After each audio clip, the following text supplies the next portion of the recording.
Potato Couch Productions. Potato Couch Productions.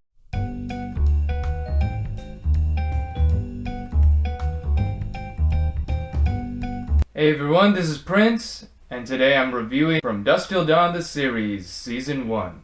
When I first heard they were turning the movie into a series, I was like, really, another vampire show? It's probably just gonna suck, but it's actually pretty decent. If I could compare it to anything, I'd compare it to those cheap horror novels that everyone reads for guilty pleasures during the summer.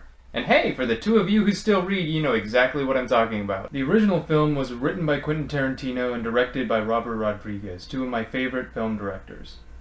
And this series has their combined flair. If you like Grindhouse, you will like this series. The intro credits is very Grindhouse as well. In fact, I'm just glad that this series has the intro credits. There's this modern trend with shows like Lost, Arrow, Gotham, etc. that just shows the title card with maybe 4 seconds of music. The more memorable shows are the ones with longer, more interesting intros like Game of Thrones, Walking Dead, and True Detective. Season 1 of True Detective, not Season 2. Season 1 had this spooky Louisiana bayou kind of vibe. Season 2 just sounds like an old man crept up behind you, grabbed you, and is now whispering sweet nothings in your ear about how he's going to violate you without your permission. Yeah, nobody needs that. Ever. Anyway, back to From Dusk Till Dawn.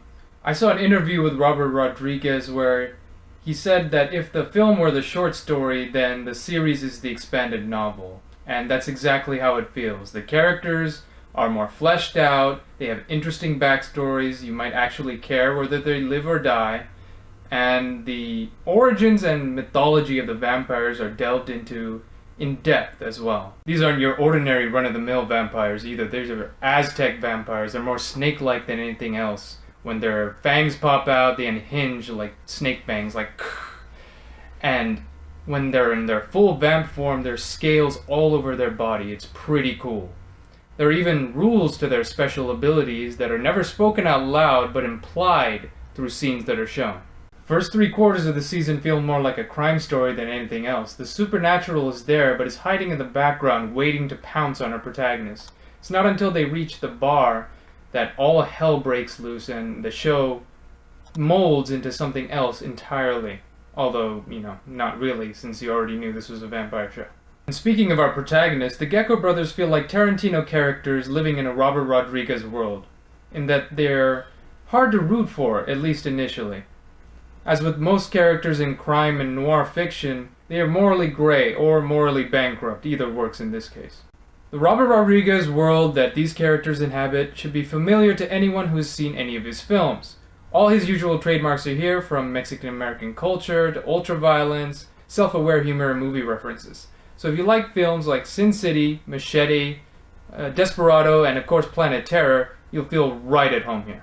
There's a ton of reasons I could say why I liked the first season, but it's better if you let the series speak for itself. It's available for viewing now on Netflix. I'd say give it 2 episodes, 3 tops, and if you don't like it by then, it's not for you. If you do like it, however, you're in for a treat, especially if you go in with expectations as low as mine were. Season 2 of From Dusk Till Dawn is premiering next week on El Rey, Robert Rodriguez's channel, and I'm looking forward to it. I'm excited, but I'm also a little wary. I've been bitterly disappointed by another sophomore season from another show that I really liked this year. I'm looking at you, True Detective. Nope. Go back in the corner. Put the dunce cap back on. You sit there and you think about what you did. As I was saying, I'm considering doing an episode-by-episode review of Season 2, but we'll see.